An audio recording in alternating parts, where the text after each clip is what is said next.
اور اگر اس سیکٹر کو ہم لوگوں نے ڈاکیومنٹ کر لیا اور اس کو ٹرانسپیرنٹ طریقے سے آپریٹ کرنا شروع کر دیا تو جو ریزلٹس آئیں گے میرا خیال ہے کہ وہ ناقابل یقین ہوں گے. لیکن ونس اگین دیکھنا یہی ہوگا کہ پاکستان کی جو ریئل اسٹیٹ سیکٹر ہے یہ سب سے زیادہ گرے اکانومی کو ریپرزینٹ کرتی ہے, سب سے زیادہ بلیک منی کو ہولڈ کرتی ہے. تو جو ریئل اسٹیک ہولڈر ہیں پاکستان کے, جو اصل اونر ہیں, وہ اس ڈاکیومنٹیشن والی رجیم کو یعنی ریٹس کو کتنا ایکسیپٹ کریں گے اور اسے کھلے دل سے آگے بڑھنے کا راستہ دیں گے. ریئل اسٹیٹ سیکٹر جو ہے اکانومی کا وہ بہت سگنیفیکنٹ سیکٹر ہے اور اس کا جو ایسٹیمیٹڈ سائز ہے ہم 90 ٹریلین روپیز پہ ایسٹیمیٹ اگر کر رہے ہیں. اگر آپ دیکھیں گے تو بینکنگ ایسٹ اگر 22 ٹریلین کے ہیں تو ہماری کیپٹل مارکیٹ صرف 6 ٹریلین کی ہے, بہت چھوٹی ہے. جیسے آپ بینکنگ سیکٹر کی اگر بیلنس شیٹ دیکھیں گے تو انہوں نے سب سے زیادہ جو پیسہ ہے وہ سرکار کو لینڈ کیا ہوا ہے, اور جب تک آپ انفارمل سیکٹر آپریٹ کرتا رہے گا جس میں ٹیکس ایویژن بھی ہو رہی ہے, جس میں وعدہ خلافی ہو رہی ہے, جس میں کوالٹی پہ کمپرومائز ہو رہے ہیں, وہ تمام چیزیں ختم کرنی پڑیں گی وہ پریکٹسز کو. لوگوں کی کسی حد تک کیپٹل لاسز بھی ہو رہے ہیں. میرا یہ خیال ہے کہ جو ریٹ کا ریگولیٹری فریم ورک ہے وہ تو آپ اس کو کسی بھی ملک سے کمپیئر کر سکتے ہیں. جب تک آپ کا کاروبار کسی ریگولیٹری فریم ورک میں آپریٹ نہیں کرے گا اور اس میں شفافیت یعنی ٹرانسپیرنسی نہیں ہوگی اور اس میں اکاؤنٹیبلٹی کا عنصر نہیں ہوگا, اس میں ریسورسز پول نہیں ہو سکتے. Investment to G D P ratio بنتی ہے وہ کوئی 14-15% کے قریب بنتی ہے, اور جو تیز رفتار ترقی کرنے والے ممالک ہیں وہاں یہ شرح اس سے 3 گنا ہے تقریباً. تو ہم کو انویسٹ کرنا ہے. اب انویسٹ کرنے کے لیے آپ کو ریسورسز کو پول کرنا ضروری ہے, اور پول کرنے کے لیے آپ کو ایسا ریگولیٹری فریم ورک چاہیے جس میں عام آدمی پورے بھروسے کے ساتھ اس میں شرکت کر سکے. گھروں کی کمی ہے ہمارے ہاں, دفاتر کی کمی, اسکولوں کی کمی, ہوٹلز کی آپ کو کمی محسوس ہو رہی ہوگی, تھیٹرز, یعنی آپ کسی بھی سول انفراسٹرکچر کا نام لیں گے اور آپ کو اس کی کمی محسوس ہو رہی ہے, اور وہ سارا انفراسٹرکچر جو ہے وہ ریئل اسٹیٹ سیکٹر نے پرووائڈ کرنا ہے. اور وہ ریئل اسٹیٹ سیکٹر کو پرووائڈ کرنے کے لیے ریسورسز کو جمع کرنا ضروری ہے. وہ پول کرنے کا جو میکینزم ہے وہ ریٹ کی صورت میں حکومت نے انٹروڈیوس کیا. ریٹ کے پروجیکٹس آپ گنیں گے تو وہ چند ایک ہوں گے جو ابھی ریٹ کے فریم ورک میں ہو رہے ہیں, اور جو ریٹ کے فریم ورک کے باہر ہو رہے ہیں وہ بہت بڑا, یعنی کہ میرا خیال ہے کہ ریٹ 1% بھی نہیں ہوگا ابھی تک ٹوٹل ریئل اسٹیٹ سیکٹر کا.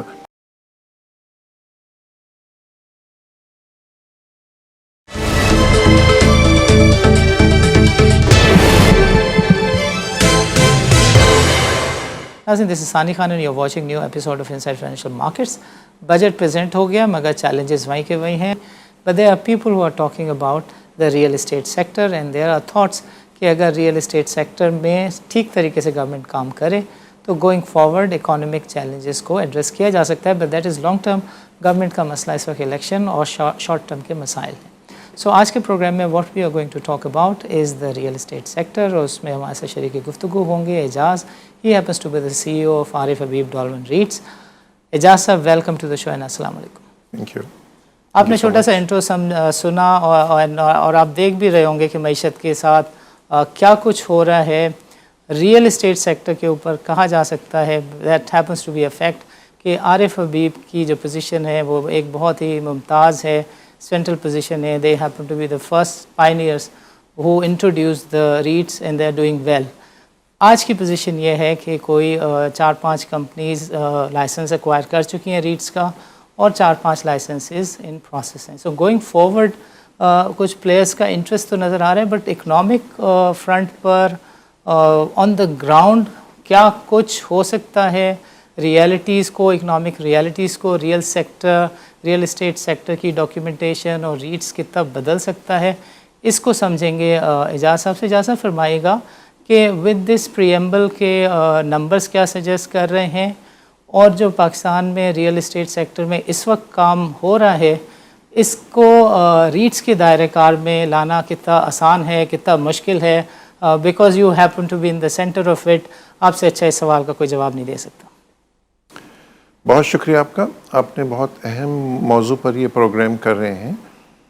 جیسا کہ آپ نے کہا کہ ریئل اسٹیٹ سیکٹر جو ہے اکانومی کا وہ بہت سگنیفیکنٹ سیکٹر ہے, اور اس کا جو ایسٹیمیٹڈ سائز ہے ہم 90 ٹریلین روپیز پہ ایسٹیمیٹ اگر کر رہے ہیں, اور اس کو کمپیئر کریں کہ ٹوٹل بینکنگ سیکٹر کے ڈپازٹ تقریباً 22 ٹریلین کے ہیں, تو سمجھیں کہ بینکنگ سیکٹر کا 4 گنا ہے یہ سیکٹر.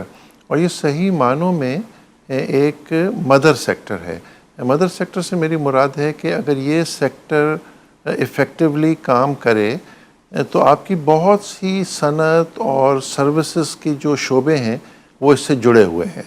یعنی کہتے ہیں کہ 40 یا 50 انڈسٹریز تو براہ راست جو ہیں وہ ریئل اسٹیٹ ڈیولپمنٹ سے منسلک ہیں.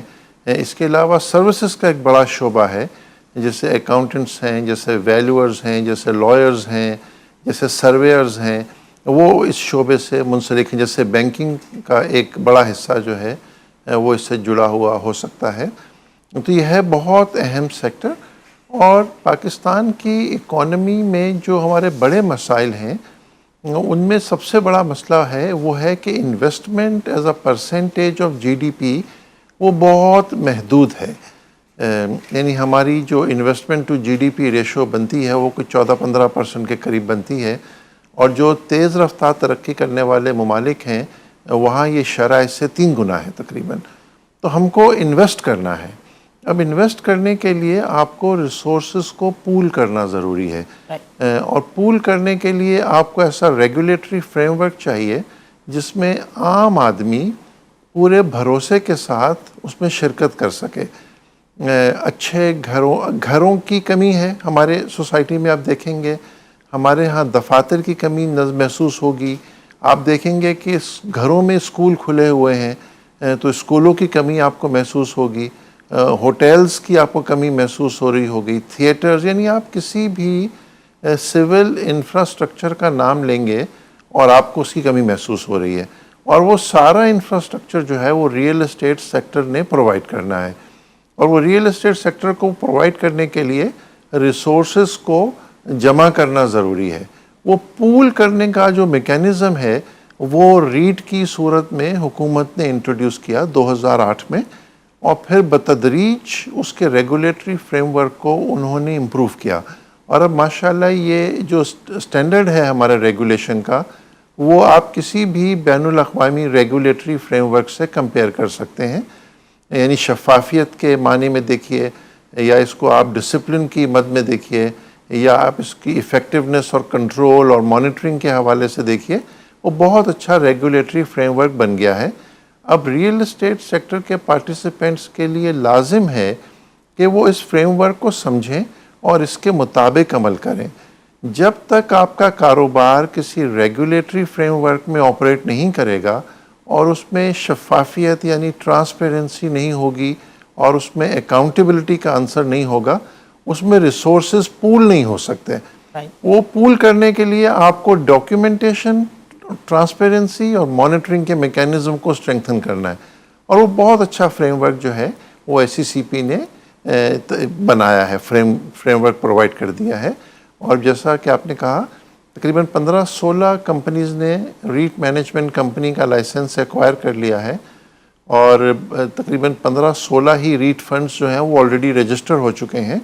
اور میرا خیال ہے کہ اگر ہماری پالیسیوں کا تسلسل برقرار رہے تو ہم لوگ اس میں کافی ہم معنی خیز ترقی کو دیکھ سکتے ہیں. اس سے یہ بہت ہی ایک ون ون سلوشن ہے.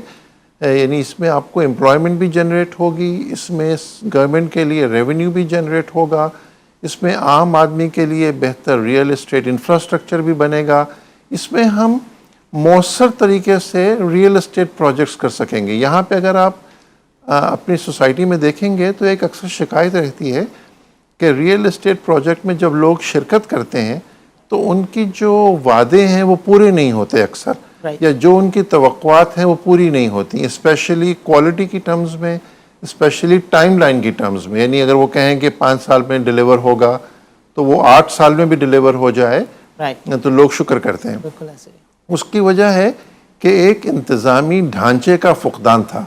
وہ انتظامی ڈھانچہ جو ہے وہ ریٹ فریم ورک سے حاصل ہو گیا ہے، اور اب جو ڈیولپمنٹ کمیونٹی ہے، جو ڈیولپرز ہیں، ان پر میں سمجھتا ہوں کہ یہ لازم آتا ہے کہ وہ اس فریم ورک کو استعمال کریں، اور جو پبلک انٹرسٹ کے پروجیکٹس ہیں وہ سارے اسی فریم ورک میں ڈیولپ کیے جائیں۔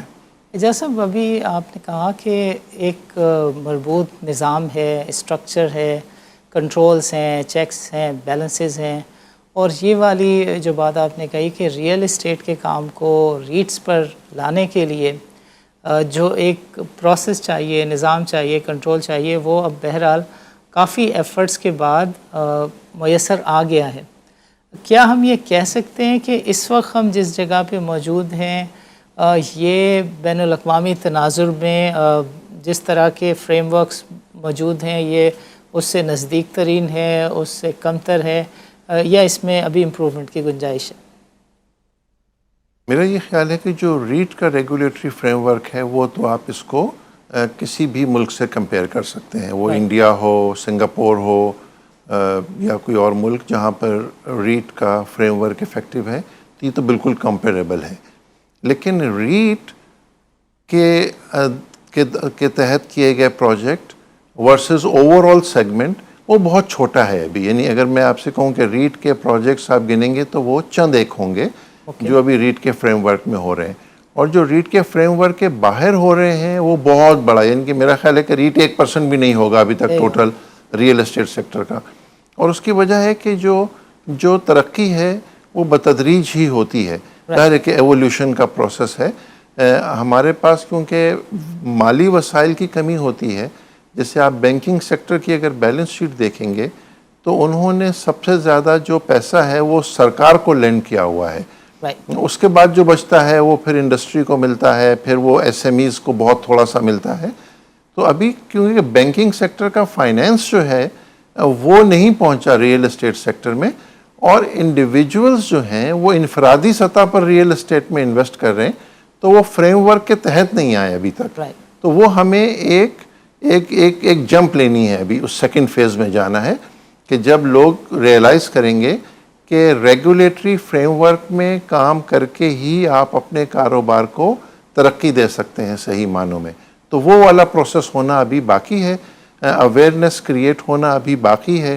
اور جب تک آپ انفارمل سیکٹر آپریٹ کرتا رہے گا جس میں ٹیکس ایویژن بھی ہو رہی ہے، جس میں وعدہ خلافی ہو رہی ہے، جس میں کوالٹی پہ کمپرومائز ہو رہے ہیں، وہ تمام چیزیں ختم کرنی پڑیں گی، وہ پریکٹسز کو۔ لوگوں کی کسی حد تک کیپٹل لاسز بھی ہو رہے ہیں۔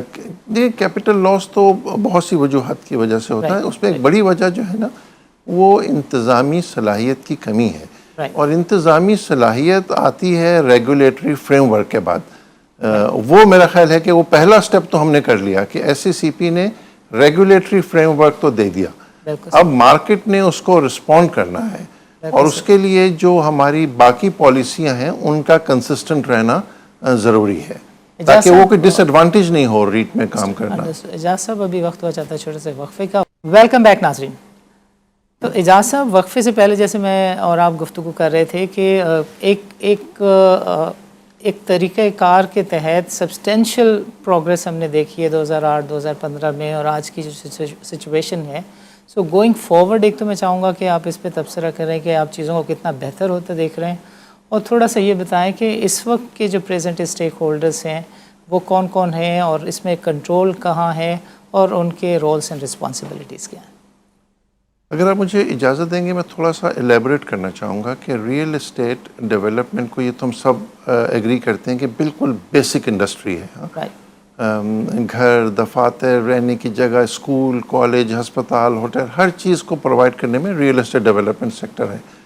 دوسری بات یہ دیکھنی چاہیے ہمیں کہ یہ سیکٹر ہے یہ بہت سی اداروں کے اجتماع سے یعنی کام کر سکتا ہے۔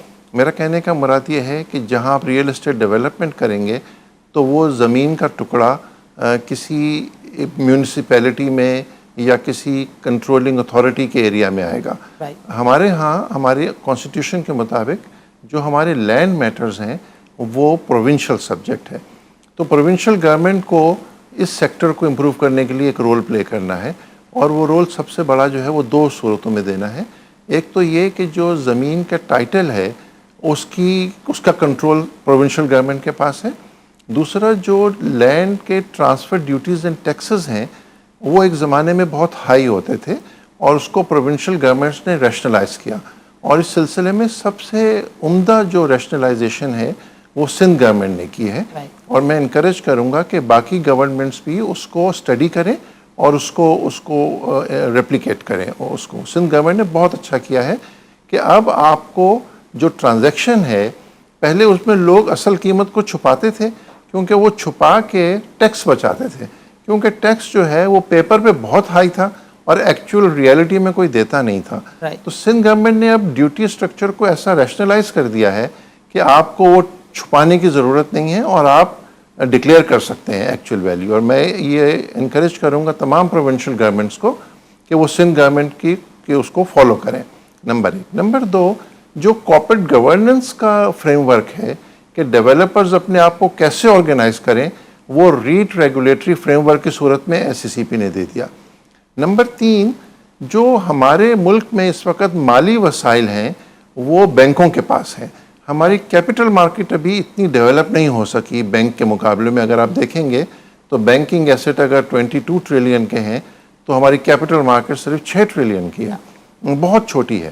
تو بینکوں کے پاس مالی وسائل ہیں ریئل اسٹیٹ پروجیکٹس میں پارٹیسپیٹ کرنے کے لیے, تو بینکوں کو فیسیلیٹیٹ کرنا ضروری ہے اور اس میں اسٹیٹ بینک آف پاکستان کا ایک رول ہے جو انہوں نے پلے کرنا ہے. چوتھا, ہمارے ہاں ٹیکس ٹو GDP ریشو جو ہے وہ لوسٹ ہے ان دا ورلڈ, اور اس میں ہماری جو ڈاکیومنٹیشن ہے وہ بہت پور ہے.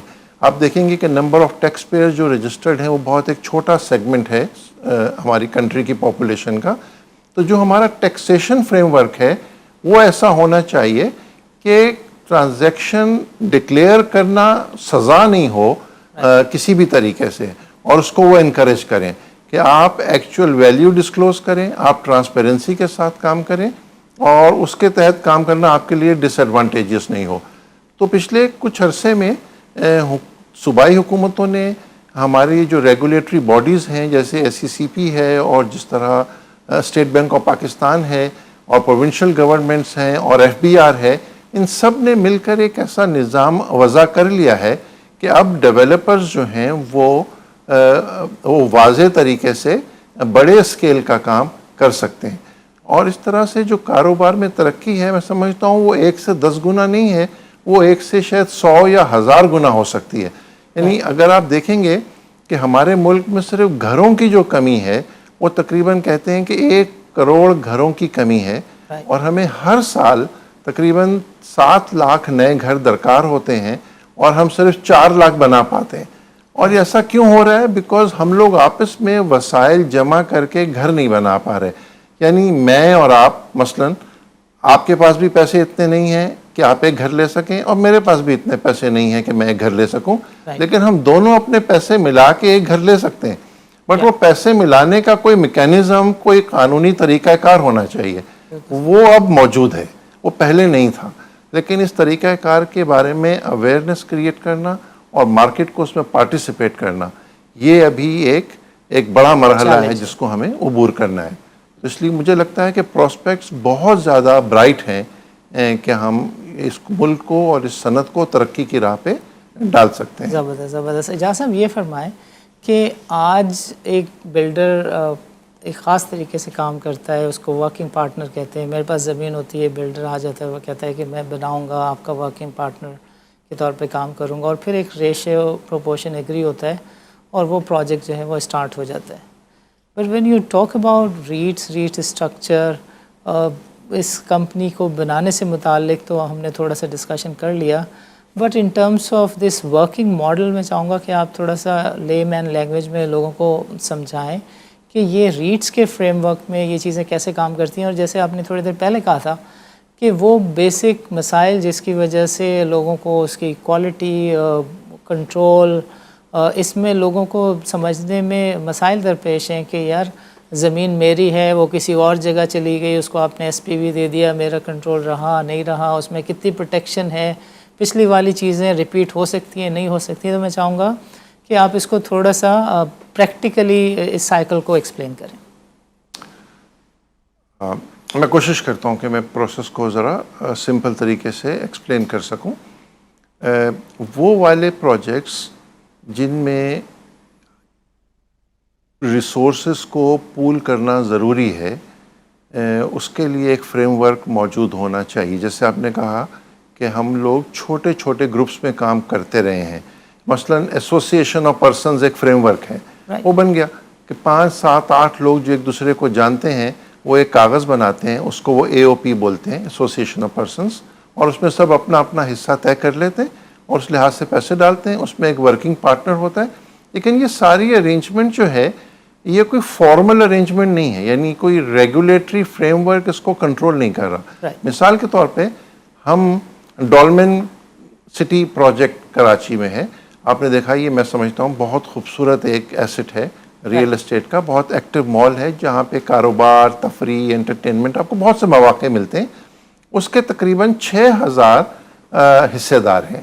اب وہ 6000 حصے دار کس قانون کے تحت جڑے؟ وہ ریٹ کا ریگولیٹری فریم ورک تھا.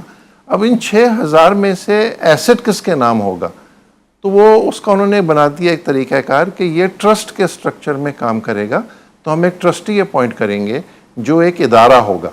وہ سینٹرل ڈپوزیٹری کمپنی ہو سکتی ہے یا اور کوئی ادارہ جس کو SCCP لائسنس دے کہ وہ ٹرسٹی کے طور پہ کام کر سکتا ہے. تو CDC کو ہم مثال کے طور پہ لے لیتے ہیں کہ وہ اس وقت ٹرسٹی کے طور پہ کام کر رہا ہے. تو وہ 6000 لوگوں کے نام پراپرٹی کرنے کی ضرورت نہیں ہے, وہ پراپرٹی ہم نے ٹرسٹی کے نام پہ کر دی جو انٹرسٹ اس کو ہولڈ کر رہا ہے for the benefit of 6000 unit holders. اب وہ 6000 یونٹ ہولڈر کسی کے پاس 1 ارب روپیہ ہے تو بھی وہ حصے دار بن سکتا ہے, اور کسی کے پاس 5000 روپے ہیں تو وہ بھی حصے دار بن سکتا ہے. اور دونوں کو جو نفع ہے اس کی شرح برابر ہوگی, وہ اس میں کوئی تمیز نہیں ہوگی, یعنی کہ وہ حصے کے حساب سے آپ کو وہ مل جائے گا. اور وہ کاروبار چلانے کا جو فریم ورک ہے اس کے لیے ایک کمپنی آپ اپوائنٹ کریں گے جس کو ہم مینجمنٹ کمپنی کہتے ہیں. کہ وہ مینجمنٹ کمپنی کے پاس ایکسپرٹیز ہونی چاہیے کہ وہ اس بزنس کو چلانا جانتا ہو, اور وہ اس کے پاس وہ مینجمنٹ کیپیسٹی اور اسٹرکچر ہو تو وہ بن گیا. پھر اس کی مانیٹرنگ کا ایک میکینزم ہونا چاہیے, وہ بن گیا. پھر آپ نے RMC کی رسپانسبلٹی لگائی کہ وہ اس پراپرٹی کو سال میں 2 مرتبہ ویلیو کرے, اور ویلیور کون ہے؟ وہ کمپنیاں ہیں جن کو پاکستان بینکرز ایسوسیشن آتھرائز کرتا ہے ویلیویشن کے لیے, تو وہ کر لیا انہوں نے. پھر اس کی ریٹنگ ہوتی ہے, جس ان تمام پروسیس سے ایک شفافیت ہوتی ہے اور ہر چیز ڈاکیومنٹ ہوتی ہے دیکھنے کے لیے. پھر اس کے اکاؤنٹس کو آپ اینولی آڈٹ کرتے ہیں, تو وہ آڈیٹر جو ہے وہ اس کے اکاؤنٹس کا حساب رکھتا ہے. پھر جو ڈیویڈنڈز ہیں وہ ڈسٹریبیوٹ کر دیے جاتے ہیں جیسے ہی نفع ہوتا ہے اس کاروبار میں آن پرو ریٹ بیسس, یعنی جس کی جتنی انویسٹمنٹ ہے اسی لحاظ سے وہ نفع تقسیم کر دیا جاتا ہے. تو ایک بہت الیبوریٹ سسٹم جو ہے وہ اب ان پلیس ہو گیا. تو یہ ہے اس کو کرنے کا طریقہ کار. اور جو یہ سارا پروسیس رن کرنا ہے وہ ایک ریٹ مینجمنٹ کمپنی نے رن کرنا ہے, اور ریٹ مینجمنٹ کمپنی کو یہ بزنس کرنے کے لیے لائسنس لینا ہوتا ہے SCCP سے. جو SCCP ہے وہ اس کی فٹنس کو اور اس کی مینجمنٹ کی کیپیسٹی کو اسیس کر کے انہیں وہ لائسنس دیتا ہے اور وہ ان کو مانیٹر کرتا ہے. اور پھر جو کچھ RMC کی ذمہ داری ہے وہ ایک ڈاکیومنٹ ہوتی ہے انفارمیشن میمورینڈم میں یا آفرنگ ڈاکیومنٹ میں, اور وہ اس ڈاکیومنٹ میں جو کچھ لکھا ہے اس کی جو انسٹرکشن ایگزیکیوٹ ہوتی ہیں وہ ٹرسٹی کی انسٹرکشن سے ہوتی ہیں. تو ایک بہت الیبوریٹ سسٹم ہے جس میں سب کا رول آئیڈینٹیفائڈ ہے, جس میں کنٹرول اور ایگزیکیوشن کی سیگریگیشن ڈیفائنڈ ہے, اور اس کی رپورٹنگ میکینزم اور مانیٹرنگ میکینزم اور سپرویژن اور اس کی ویجیلنس وہ بہت اسٹرانگ ہے. تو میں بہت ہیپی ہوتا ہوں یہ جو ہمارا پروسیس ہے اس کو ایکسپلین کر کے کہ اتنا شفاف یہ طریقہ ہے کہ اس میں جب آپ کریں گے پروجیکٹس کو تو اس سے نظم و ضبط جو ہے وہ پیدا ہوتا ہے, اور پھر پروفیشنل مینجمنٹ جو ہے وہ آپ کو ملے گی اس سیکٹر میں کام کرنے کے لیے. اچھا اعجاز صاحب, یہ کہا جاتا ہے کہ دیر 2 ٹائپ آف اسٹرکچرس, ایک ہے SPV اور دوسرا ہے فنڈ اسٹرکچر. اس میں فرق جو ہے وہ تھوڑا سا اگر ایکسپلین آپ کر دیں. یہ تھوڑا ٹیکنیکل سوال ہے, اور اس میں فرق یہ ہے کہ جب آپ ایک ریٹ فنڈ فارم کرتے ہیں تو وہ فنڈ جو ہے اس کی کسٹڈی جو ہے ٹرسٹی کے پاس ہوتی ہے. رائٹ. اب کیونکہ یہ ریئل اسٹیٹ کا کام ہے تو اس کی جو ریئل اسٹیٹ اور اس کے اکاؤنٹس وہ ہم ٹرسٹی کے نام پہ کھلواتے ہیں. رائٹ. اور وہ جو پراپرٹی ہے وہ ٹرسٹی کے نام ٹرانسفر کی جاتی ہے جو وہ ہولڈ کرتا ہے for the benefit of unit holders. Right. جب یہ ڈائریکٹ ہولڈنگ ہوتی ہے ٹرسٹی کی تو اس کو ہم ڈائریکٹ اسٹرکچر بول رہے ہیں. دوسرا آلٹرنیٹ اسٹرکچر یہ ہو سکتا ہے, فرض کیا کہ یہ جو پراپرٹی ہے وہ کسی کمپنی کے نام ہے فار ایگزامپل, اور وہ ریٹ فنڈ جو بنا اس نے بجائے پراپرٹی خریدنے کے اس نے وہ کمپنی کے شیئرز خرید لیے. رائٹ. تو وہ اس کو ہم ایس پی وی اسٹرکچر بولتے ہیں, اور یہ دنیا بھر میں دونوں موڈ میں کام کرتا ہے. اس میں کوئی زیادہ آپریشنلی اس میں زیادہ فرق نہیں ہے. رائٹ. رائٹ. اجازت ابھی وقت ہوا چاہتا ہے چھوٹے سے وقفے کا. وقفے کے بعد ہم ضرور چاہیں گے کہ تھوڑا سا ڈالمن ریٹس کی سٹوری کے بارے میں ناظرین کو بتائیں, اور تھوڑا سا لوگوں کو انکریج بھی کریں کہ how simple in getting access to the shareholding of this Dolmen REITs is, and going forward آپ کے کس طرح کے پلان ہیں. Let's meet after short break.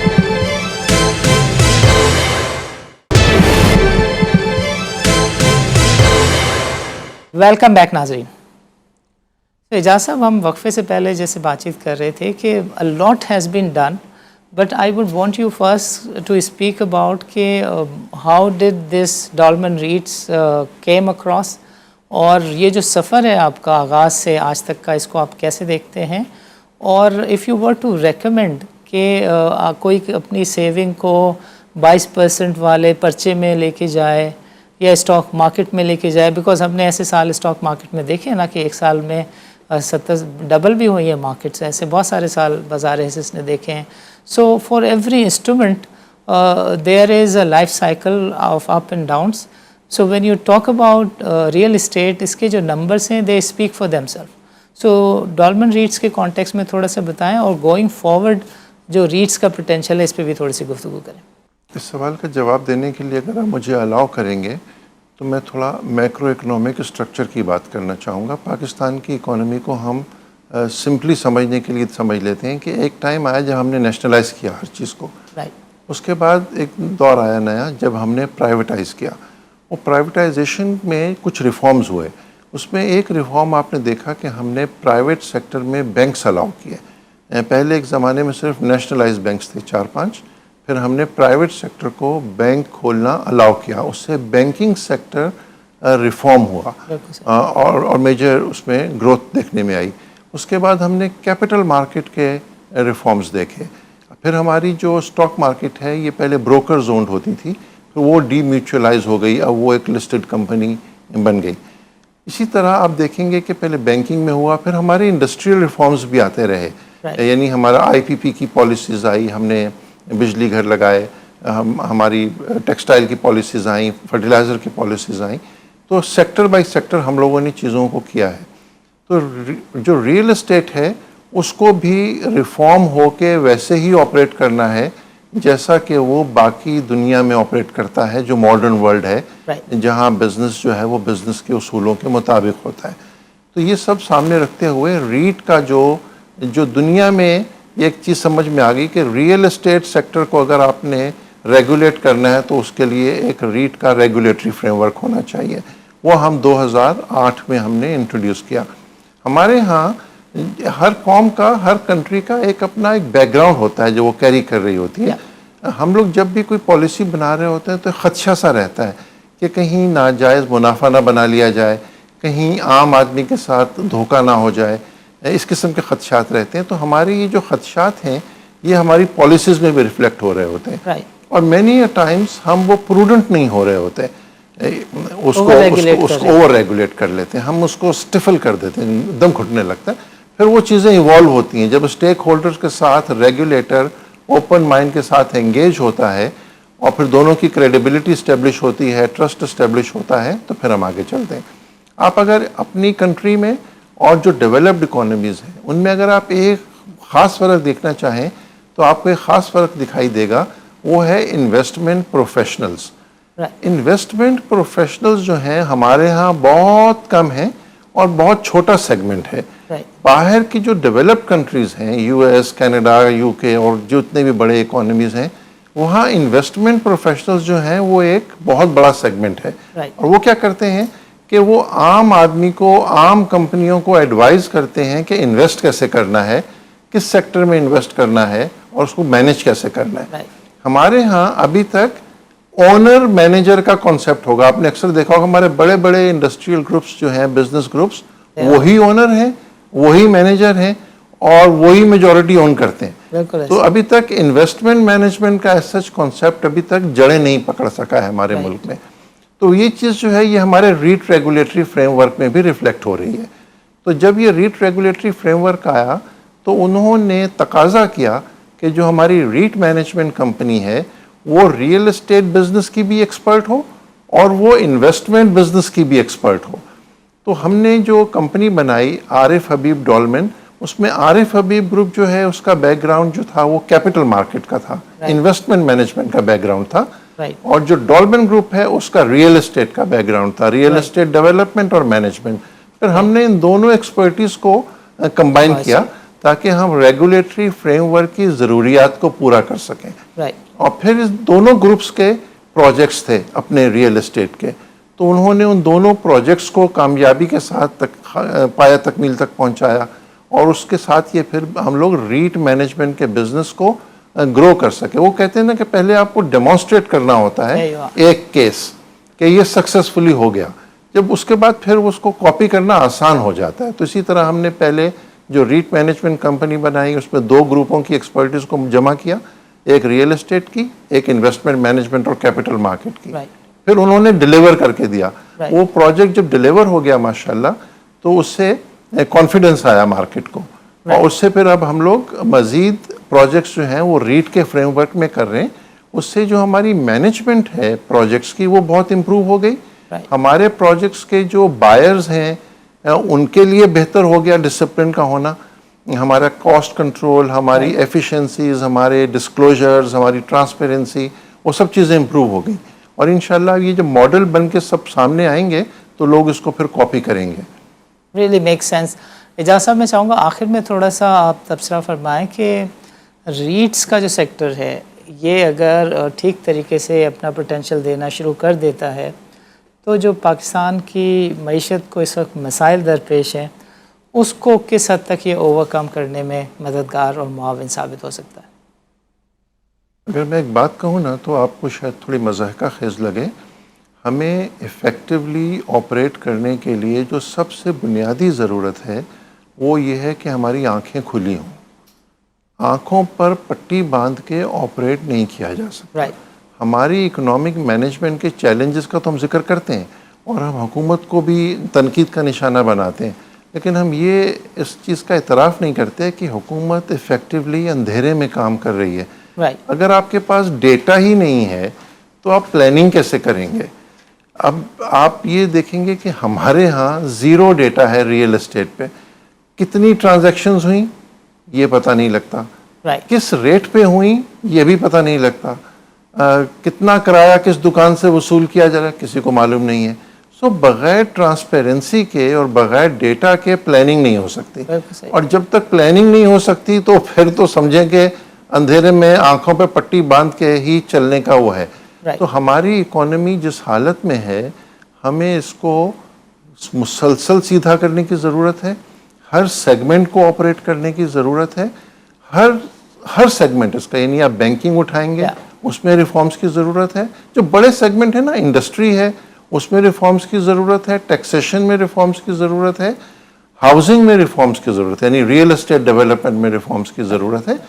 اور اگر اس سیکٹر کو ہم لوگوں نے ڈاکیومنٹ کر لیا اور اس کو ٹرانسپیرنٹ طریقے سے آپریٹ کرنا شروع کر دیا تو جو ریزلٹس آئیں گے میرا خیال ہے کہ وہ ناقابل یقین ہوں گے. ہم ابھی امیجن بھی نہیں کر سکتے. آپ کراچی کو دنیا کے کسی بھی بڑے شہر سے کمپیئر کریں تو ہم لوگ ترقی کے اسکیل پہ تقریباً زیرو کے قریب کھڑے ہیں.